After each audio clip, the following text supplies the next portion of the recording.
यदि किसी ने तुम्हें टोक दिया है, यदि दूसरे व्यक्ति जितने मिले उन्होंने भी ये कह दिया हाँ जाओ तेरे से तो तेरा तो बाएं हाथ का खेल है, तो आप समझना कि आपको बहुत सपोर्ट मिल गया।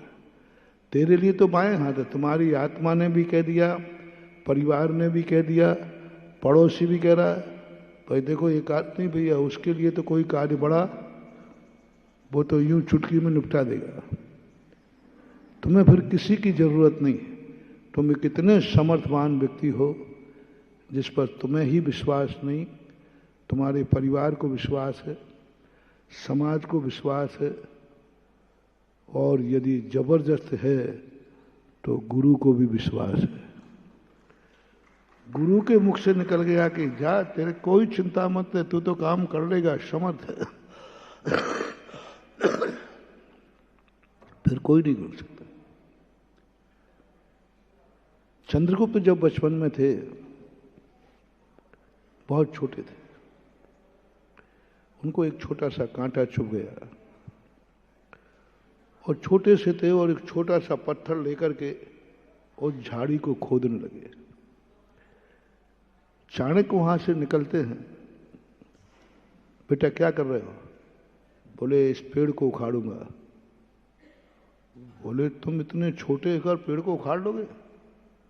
बोले साहब समय बर्बाद मत करो, उखाड़ लूंगा तभी तो उखाड़ रहा हूं। चंद्रगुप्त ने क्या कहा?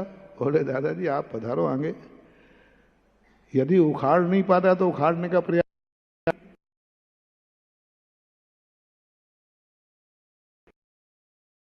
शब्द पर गौर करना का है, और उस बाल और बढ़ गया। आदमी का सपोर्ट मिल गया कि तू तो। बोले साहब मुझे तो विश्वास था ही, अब आपका समर्थन और बढ़ गया, वो तेजी से बढ़ गया और उस छोटे से पत्थर से बहुत बड़ी झाड़ी को जड़ से उखाड़ दिया उसने। चामुंड राय चाणक्य सारा पता पूछ करके और उसके माँ बाप के पास गए, सारी कहानी बताई। उतने से संकेत से चाणक्य असमर्थ थे राज्य करने में। चाणक्य के साथ एक अशुभ हो गया था। 32 दांत लेकर जन्मे थे चाणक्य, ऐसा कहते हैं। जन्म से ही उनके पूरे दांत थे। तो जोशियों ने बताया एक छोटे से विप्र परिवार में उनका जन्म हुआ, बहुत गरीब परिवार से थे और दांत लेकर जन्मे। जोशाचार्य ने बताया ये भारी हिंसा करेगा, ये भारी हिंसा का तांडव नृत्य करेगा। वो उसके पिताजी बहुत धर्मात्मा थे, उन्होंने कहा मेरा बेटा हिंसा करेगा, मार काट करेगा? हाँ ये दांतों का संकेत है, ये दांत बता रहे हैं कि ये भारी हिंसा करेगा। पिताजी सीधे साधे थे, उन्होंने आगे पीछे कुछ नहीं देखा, रेती उठाई और प्रतिदिन दांत घिसना चालू कर दिए बालक के, और उससे दांत घिसना चालू कर दिए और दांत घिस गए। अब होता अब ये हिंसा नहीं कर पाएगा क्योंकि ये दांत ही थे। फिर जोशाचार्य पाए बोले साहब अब तो नहीं कर पाएगा। बोले करेगा तो नहीं लेकिन करवाएगा। अब स्वयं तो नहीं करेगा लेकिन करवाएगा। तो चाणक्य स्वयं असमर्थ थे और चंद्रगुप्त को देख करके चंद्रगुप्त ने चाणक्य से कहा सलाह देने वाले तो बहुत मिलते हैं लेकिन साथ देने वाला कोई नहीं मिलता। आप हमारा साथ देंगे क्या? आप सलाह देने वाले तो आते हैं कि ये कर लोगे, ये नहीं कर लोगे, क्या आप मेरा साथ दोगे? चाणक्य स्तब्ध हो गया। बालक को क्या कहे? अभी जाते हैं तो बालक हाँ आए थे सलाह देने। चाणक्य को मजबूर होकर के उसका साथ देना पड़ा और एक छोटा सा कार्य करने के लिए साथ देना पड़ा। आखिर उसने इसको उखाड़ दिया। अंत में चंद्रगुप्त को ले जाकर के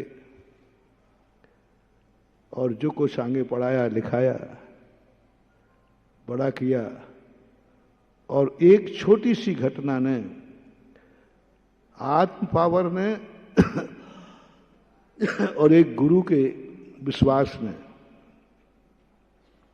एक छोटे से बालक को सम्राट देख लिया, भारत का सम्राट बनेगा। पूरी कहानी नहीं बता रहा हूं, यहां ये कह रहा हूं कि कोई ना कोई संकेत ऐसे, जब तुमने भी निर्णय कर लिया, गुरु ने भी कह दिया, माँ बाप ने भी कह दिया, सब कह रहे ये काम तो तेरे लिए यूं बाएं हाथ से हो जाए, कर लेगा, फिर तुम्हें कुछ सोचना नहीं है, तुम्हें कूद पड़ना है, तुम्हें चल पड़ना है। फिर भी यदि संदेह मन में आ रहा हो थोड़ा भी, गुरु महाराज से पूछो, क्या मैं इस कार्य को कर लूंगा? मुझे डाउट दिख रहा है। परिवार से पूछो, क्या मैं इस कार्य को कर लूंगा? परिवार कह रहा है डाउट दिख रहा है। आत्मा से पूछो, क्या मैं इस कार्य को कर लूंगा? तो आत्मा भी कह रही डर तो लग रहा है, डर तो लग रहा है, बस अब आप रुक जाइए, आप रुक जाइए,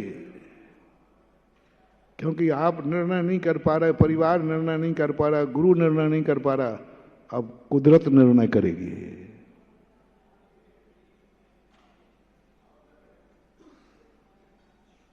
पहला निर्णय तुम्हारा खुद का था, तुम्हारे परिवार का था, गुरु का था।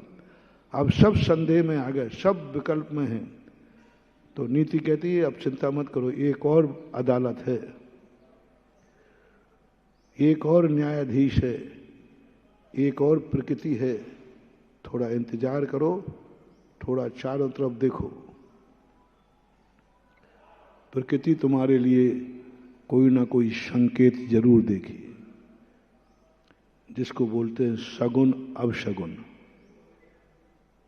कोई ना कोई संकेत देगी वो, कोई ना कोई तुम्हारे शरीर में स्फुरन करेगी, कोई ना कोई कहीं ना कहीं से आपको संकेत मिल जाएगा।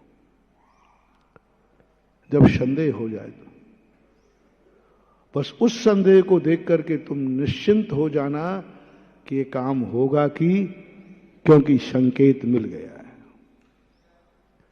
शुभ होता है। हम लोग जब किसी भी कार्य को करते हैं तो कोई ना कोई संकेत प्रकृति देती है।